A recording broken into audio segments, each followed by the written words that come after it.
So for me, we're at an inflection point where if I can kind of keep pushing things forward within the constructs of what's possible today and delivering value that's incrementally better than what we can get to today with old, tools of the past. You're going to have your own personalized agent, and you're going to tell it what it should go find and look for and present that back to you. Yeah. We'll get into sort of how it's unlocked your ability to move faster and do more disruptive things. Culminate that a year later, about a month ago, we won Sports Business Journal Awards Best in AI. I think why we ultimately won was because they saw that we didn't just put it on top, right? We actually fundamentally built our system It is around. At Quantiphi, we have this notion of every transformation as a defining moment, and we call these 5 moments. Was there a moment where you fundamentally said, that's what we have to do? Welcome to 5 Moments, a podcast by Quantiphi.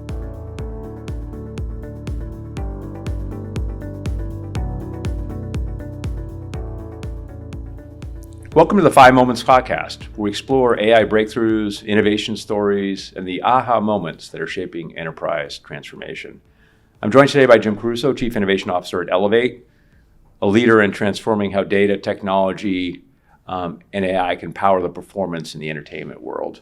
Jim leads the development of the Epic platform, which is Elevate Performance and Insights Cloud, and the intelligence platform behind that. So Jim, welcome to the podcast. Thanks for having us. I guess we'll set the record for amount of times Jim gets said That's right. in a That's podcast. Right. It's all good, man. Yeah, thank you, Jim. It's all good.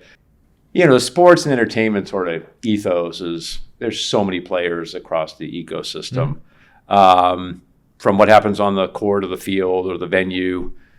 But the real competitive advantage now seems to be shifting to what's happening behind the scenes in terms of fan experience, ticketing, and that sort of 360 orientation. Certainly, Elevate has been at the forefront of trying to disrupt all of that, and we've been thrilled to be part of that journey with you now for a long time. But before we get into the tech and all those kinds of things, Jim, I'd love to sort of understand, how does Elevate and you think about fan experience, the venues, and sort of that whole life cycle of fan engagement? And then how does Elevate sort of play into that story? Yeah, no, it's really interesting for me. When people talk about sports and entertainment technology, most of that investment over the last few years had been really, to your point, focused on the court, on the product, which makes sense, right? If the product's not good, that is the product, right? Like how do we make the players better? How do we make the teams better? Pouring hundreds of millions of dollars into analytics behind all of that. Elevate sits out obviously on the business side. We say on the business side of sports. The really amazing opportunity for us when we got into the technology side of this, right? Which, to your point, we've been at this about 3.5 years. So relatively new. About half the time that Elevate's been around. We started this journey about 3.5 years ago when I got here. We have this really unique ability because we are also operators, right? So when we, as most technology vendors and agencies sit outside and they're building products and tools and then trying to pressure test that with customers, we are the customer. Right. So every product that we've built, we have now 5 applications. I was telling you, and we'll get into it, I'm sure, a little bit. One launching this week. We have used all of those products internally before we ever have a client touching them. So when we say, hey, this application is going to help you get really smart about how fans are engaging outside of your stadium and understand what their behaviors are, what their share of wallet is, et cetera. We are using that to help drive sales for a property that we operate on behalf of, right? So we've got the ability to know how, where, and when to engage with customers to help drive value, and that gives us just such an advantage. And the lifeblood of product development is feedback, right? Is customer-driven development, right? So to have that feedback happening internally is a blessing. Now, there's always two sides, right? It's also more challenging sometimes when you're getting feedback internally from a team that is isn't outside your 4 walls. But yeah, so when we package up everything we do, we think of it through the lens of connecting data at the intersection of fans, brands, consumers, and properties. everything that happens in an ecosystem around a sports team or a brand for that matter, outside of sports. We do a lot of work outside of sports. Understanding what's happening outside the arena, what's happening off the pitch, et cetera. How do we connect all of that information together? And then how do we create the most simple, intuitive ways for us to get that information back to decision makers to make a decision to drive business value? Yeah, it's interesting that, I mean, we've helped you build the tech that enables all of this. But I think you'd agree that experiential execution now, or the experience that we all as consumers are looking for, is very much that personalized, immersive. It's about me. Do you know me? What have I done before? What do you, and intent and all of that. That's a big lift, right? As you think about disrupting an industry that that you've entered. So what were some of the barriers as you sort of thought about the beginning of the journey, and even now as you're going through the journey? What have some of the barriers been to kind of, based on where you thought you were going to be versus sort of how it's evolved as part of the journey? Yeah, I'll give you a couple examples. The first is we have what I like to call a last mover advantage. We started this a couple of years ago, right? You're dealing with companies that have been doing this for 20, 30 years, right? Like I could, right? Yeah. So now that's exciting for me because I was able to rethink how to go about doing all this. We didn't have any legacy code bases or technology things that we had to update. The challenging side of that, to your point though, is you're having to deal with and integrate with a lot of legacy tech providers, right? And they're entrenched within sports and entertainment. There's I would say relatively small, right? I mean, there's only 250 something pro teams. They control the market, right? I mean, for the most part. So. Those vendors control the market, right? And so, you have to play with them and you have to integrate and use them. That's very challenging, right? Because you are dependent on just how much sophisticated they are, right? In terms of leveling that out. The second is, you talk about personalization, and my background, obviously I spent a long time on the marketing and media and advertising side of the world. And that's been the name of the game forever, right? Since, when I was in I got into programmatic advertising in 2012, that was the promise, right? We can now personalize and target ads to anyone, anywhere, anytime. The unsaid part is like how we actually operationally going to do that, right? That sounds great on paper, but creating 5,000 versions of an ad, that's we're not going to do that. So the same, I think, that same construct still exists today. Media fragmentation is driving most of this, right? You have such limited windows of time to connect with someone, to convey information to them, and when you do that, you want it to be as relevant as possible, knowing that they might just 2 seconds and swipe or 2 seconds and skip and whatever. Attention span is nothing. 100%, right? And the incremental cost of having to go then find them again on the next channel or the next media platform or the next app, right? It adds up. So I think that, when I always think of it, I think of it very much as a spectrum of, we all can agree one version of an ad or one version of a commercial or one version of a message is probably going to be too broad and you're going to lose a lot of people. The 1,000 versions or 100 versions sounds good, but probably operationally impossible. So where is that sweet spot? How do I come around and use data to inform, whether it be 3, 4, 5, 6, whatever it is, right? How do I use data and insights to inform that and do so in a way that's going to actually be possible to activate on, right? Because I think, when I started in this, there was no shortage of data. But there was a massive amount of, or there was a massive gap in the amount of insights coming from it, right? And so, we can add more and more data sources every day, but without the ability and the tools to get data and insight out of that data, it's pretty limiting. Yeah, and I think it's fair to say that you've worked backwards from the end user experience. And then what technology can you employ to get to that endpoint, as opposed to the other way around, which is let me build my platform and then we'll just push it out and see hope or trust that it'll get there, right? Which is, the working backwards metaphor is one that we've used with you certainly, and others to sort of think about who are you engaging and why, and what do you want them to do, and then what do you got to do to actually compel them, right? And this whole notion of compelling, so. At Quantiphi, we have this notion of every transformation as a defining moment, and we call these 5 moments. Those pivotal moments where an idea moves kind of beyond experimentation and becomes sort of a catalyst for real business impact. If you look back, it's been, I know 3.5 years sounds short, but it's long yes, in the world of what you're trying to do, right? Through that 3.5 year evolution and journey, was there a moment where you fundamentally said, that's what we have to do? Yeah. And we have to either pivot or rethink that, because in the end, just based on where things are with the market and the end user, we need to do that. And that was kind of that aha moment. Was there any one of those kinds of moments? Yeah, I think 2 come to mind in 2 distinct ways. Yeah. So the first was around our ticketing platform. And that's a very interesting business, right? Because you have a hard reliance on primary and secondary ticketing providers. So for anyone that is less familiar, your Ticketmasters, your so on and so forth, and your StubHub, your SeatRight, and you're part of this larger ecosystem.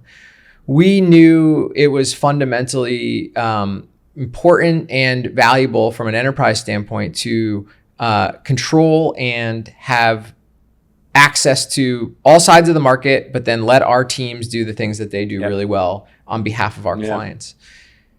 There was a moment where, you, as you're developing this product, you start to go, well, listen, we are now going to be all or nothing, right? Basically. And that was, scary and terrifying, also exciting. So I think it encompasses all of the 5. Really motivating. Yeah, right? Like, because there's no turning back, right? At some point, and you go, hey, listen, once we've got this thing up to a certain point, we're going to have to flip the switch. It's a one-way door. Right. That's it. And we've got a, multi-$100 million business relying on this technology to work. And so that was a very pivotal moment in the development of the platform itself. The other less terrifying, more exciting one was when we really made the decision to go after everything through the lens of the user experience being driven by what AI capability. I know we were teasing before, right? That AI, I could be more specific when I say that instead of just throwing that word around, but really through the lens of providing customers with large language model driven capabilities that let them access the data, let them access the insight. And we really did have to your point, it was a pivotal moment, because we were down this road of, well, let's build dashboards and let's build typical usual, correct, right? Let's have the charts, let's have the widgets, let's have the data tables. And I said, listen, we can't go down this road anymore. Like, is it going to be tough? Yes, but like, we have to actually stop, because if you try to do both, you'll never. That's true. Right? You won't do any one thing well. Yeah. We should pause. What we have is fine. Every developmental item that we have going forward should be used through the lens of, how can I make this as easy as possible for someone to get access to this data? We know fundamentally generative AI, large language model, Agentic, right? All these tools are there for us. How do we use these tools to our best of our capability to unlock that value in the data? And we have to be prepared to fail, right? That we work together actually, to work to build an agent on top of some of the data, and it didn't work. It didn't produce the output we wanted. Now, that's okay, right? But that was a moment where we said, hey, listen, that's not gonna deter me. That's not gonna stop us. We have to keep going, right? And so, culminate that a year later, about a month ago, we won Sports Business Journal Awards Best in AI super for our platform, right? Which is super exciting. And I think that was a testament where, you look around the market and a lot of people are trying to put an agent on their platform, right? And just throw stuff on there. And I think why we ultimately won was because they saw that we didn't just put it on top, right? We actually fundamentally built our system around it. Right. It's always, I'm interested in, I'm excited to hear that you've taken because the path could have been, we'll just go steady as you go, like everyone's done for decades. But you made the hard choice. And now we'll get into sort of how it's unlocked your ability to move faster and do more disruptive things, which is the really exciting part of what's happening for Elevate in the market. It's also important, I think, for everyone to know that Epic isn't just a technology platform, but as you described it, it's sort of this business application experiential platform that services your end customers, their end customers, your internal constituents, and all of that. But if we sort of wind back the clock a little bit, what inspired sort of the vision of Epic? Like, what was the catalyst for even the notion of doing it? Yeah, I love this story.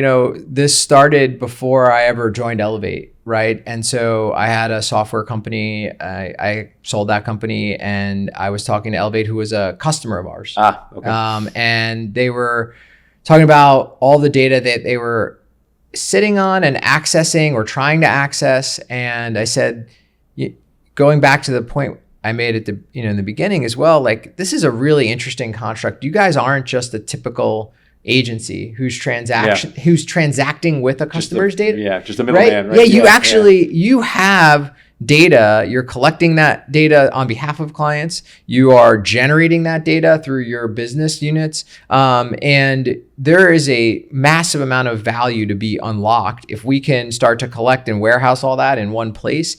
And then to your point, the challenge was, well, there's no single application that's then going to solve the business challenges that we have across all of our different, what we call verticals. Yep. And so the vision was very much, we need to build an app store with a centralized data backend. Obviously, everything we do is really powered by AWS and their suite of technologies. Yep. And you guys as a partner has been crucial in bringing us all those technologies to bear. And we need to build an app store because the person who runs our ticketing business and manages high volumes of secondary ticketing is not going to be and have the same use case for our brand marketers who are needing this to develop personas to do better segmentation or marketing, right? So there's not going to be one app to solve all this. We need to build a suite of apps and use those applications to deliver business value. And that was the overarching thesis, hence why it's a platform, right? That was the idea. As a cloud, it's a suite of applications. And we then force ranked, right? And said, well, which of these apps is going to provide the most value across most of the business, whether that be based on revenue, based on number of clients, based on potential, right? The future of where we want to go. And that was the genesis for the idea and the concept behind the platform, and then the subsequent development of applications. And it's as you were describing that, this whole notion of sort of unified data and interconnected data. Mm-hmm. So you didn't have to go to, or a user didn't have to go to 18 places and try to piece it all together. Be curious to understand, was there something that surprised you in terms of, you had all this data. Mm-hmm. Was there something that you sort of all of a sudden it's like, wait a minute, we can know that about that fan or that thing that you hadn't even thought about before, that was sort of like, wait a minute, that's important. Yeah, there's a litany of those use cases, and I think it stems back to two things. One was, it's a very different mindset to think about your business as a data business when you're an agency, right? And you're not signing contracts, right? Like, you guys, I think, have similar constructs in some ways of like, we're not signing contracts selling data. That's right. Right? So you don't inherently think of yourself as a data business. When I sat with, Al, our CEO, and our board and everything, it was like, no, we are ultimately going to unlock the most enterprise value for us and for our shareholders through data. Yeah. That data needs to drive our business units today, but ultimately, the ability to collect and connect it, right, is going to be what powers the next set of innovations for us and the next set of, business applications for us. And so that's a hard concept to wrap your head around. I think until we actually started to put all the data into a single platform and start to build these apps, people, really didn't understand it. And I think that's very relatable. Very much so. But I would argue we're still very, very, very nascent in still being able to truly disseminate to the larger organization. Yeah. We're over 700 people now, right? Wow. Globally. That's great. And, again, there's pockets of people who are working analytics or data or software engineering. They've got their roles. They get it, right? But when you're talking about a broader organization of people, most people aren't out there thinking, oh, I'm helping to collect data every time I do a new design, or I do a new study, or I build a new PowerPoint. And my mind is always, you're actually generating more data for the machine. Right? Yeah. Fabulous. Yeah. We touched upon agentic and AI, and the enthusiasm, I guess, for the subject and the topic. But I'm curious of how you think about the infusion of agentic into Elevate sort of path forward, and what advantage you think it will give Elevate in the market or internally, and how do you sort of see agentic fitting into the ecosystem and the roadmap of your business? Yeah, to the extent you can, because it's evolving so fast, right? Fast. Yeah, I'm very humbled by it, right? Because as I mentioned, there's times where we've tried to deploy it, it hasn't worked. Like that is where we're at. Yeah. Pushing the boundaries is exciting to me, and is something I'm going to continue to do with it. And sometimes it'll succeed, sometimes it'll take 10 tries to get us there. Ultimately, when you're partnering with Elevate, we are thought of as an advisor, as a partner. I use that word, right? We're a customer, these are our customers, but we're a partner to these people. The ability to provide our partners with information and insight that is, I know it's a little bit used word actionable, right? But I don't know, for lack of a better word, actionable by those business stakeholders, or whether they're the CEO, the president, whatever level. The ability for us to provide them with those insights as quickly, easily, and in a format that's as digestible to that audience as possible is paramount, right? I think you've got, think back before all this, and it's like the best people, the best businesses succeeded in doing that, and with whatever tools they had at the moment.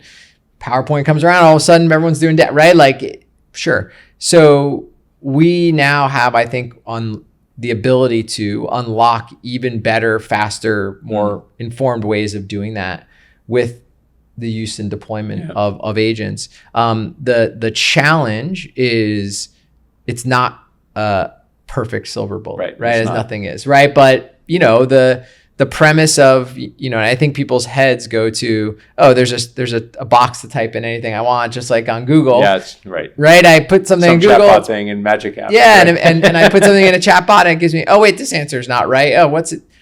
So, that's where you have to temper expectations. Yeah. But as we get better at this, as the technology gets better, absolutely do. I think this democratizes access to data that otherwise required a data science or someone knowing how to write SQL code. Yeah, 100%. Right. And ultimately, that's where we as Elevate can now unlock even more value to our internal teams and to our clients. Yeah, and we're seeing across our customer base this notion of, if you think about a personalized agent for you, and instead of going to a website or even Google and typing in looking for event ticket X, U.S. Open ticket, Flushing Meadow, Labor Day, you're going to have your own personalized agent, and you're going to tell it what it should go find and look for and present that back to you. Yeah. Right? Yeah. And then have that be a 360 view and all that. So we're hearing more and more of that and seeing more and more of that. So back to the premise of work backwards from the end user, right? You're trying to do and all of that. And we're all trying to innovate and experiment and fail. Yeah, and it's hard, right? Like these there's a bit of opaqueness, right? What is this model trained on? How is it been instructed to give me answers? Does it know to tell me when it doesn't know the answer? Like there's a lot of nuance to all of this, right? That's far from. And it's your reputation. I mean, personally, correct. As a corporation, right? And absolutely. Your brands and there's a psychological, right? Even if as a human, even if I'm giving you maybe less information than I could have otherwise gotten if I used an agent, if I know for certain that I've curated that information, and to your point, I feel responsible and I feel good about giving it to you, that's where you're going to default to, right? Versus, hey, I can give you this laundry list of things. And you go figure it out, right? But I don't know if any of this is right. Is right. So yeah, there's a long way to go. We're doing a lot of work, obviously, to take advantage of the powerful nature of large language models in their in the ability for them to decipher and connect and correlate data very quickly and surface that back to you. But we're heavily focused on training those models only on our data sets. Well, that's your IP as well, right? Yeah. So then in the end, And so to follow on that, what as you think about the future of innovation within Elevate, what excites you most? Like because I know you're the type of individual that thinks about this like 24/7. Like I know how you're wired. I'm wired the same way. And we're sort of just sycophants about all this kind of stuff at an industry level too. So what excites you about sort of the technical innovation part of it and how that could fuel the business? Yeah, I think it actually goes really nicely with the last point what we were just talking about, which is as far as these capabilities have come, they're nascent. Yeah. They are absolutely nascent. The ability to do what you said, right, of going in, looking at it could maybe work, right? But we're a long way away from, I think, where it truly is going to be. So for me, we're at an inflection point where if I can kind of keep pushing things forward within the constructs of what's possible today and delivering value that's incrementally better than what we can get to today with old, tools of the past, I think it's a matter of time until we can unlock ways to amplify sales organizations, marketing organizations, these fundamental drivers of businesses. I think we're still scratching the surface. There's a lot of work to be done on the data side to clean the data, to ingest it, consistent challenge. Correct. Yeah. And that won't go away. But for me, it's exciting because I do think the tools we've built are awesome and really forward thinking, but I also think they're in the beginning stages of what's possible down the road. Well, Jim, thanks for sharing the journey. I mean, what stands out to me are a couple of things. One, this notion of a consistent unified data construct that services your internal users, your external users, their end customers and fans and alike. But appreciating that the data is just the foundation, but Epic and all it's sort of constructed to be is really an engagement platform, business application engagement platform. And then how do you marry those two things so you're unlocking the best of that world for all the users, right? Which is super exciting. To all our viewers, thanks for tuning into the 5 Moments podcast, where we explore the breakthroughs powering the enterprise in tomorrow. A big thank you, Jim, for joining me and us. We're excited to be a partner. Yes, thank you, Jim. Yeah, appreciate it. We love innovating together. And the journey is sometimes you don't know where it's going to take you, right? Which is the exciting part. And enjoy the conversation. And until next time. Thanks for tuning in. To learn more about how we're helping enterprises transform with AI-first solutions, subscribe to 5 Moments on your go-to podcast channels or visit quantiphi.com.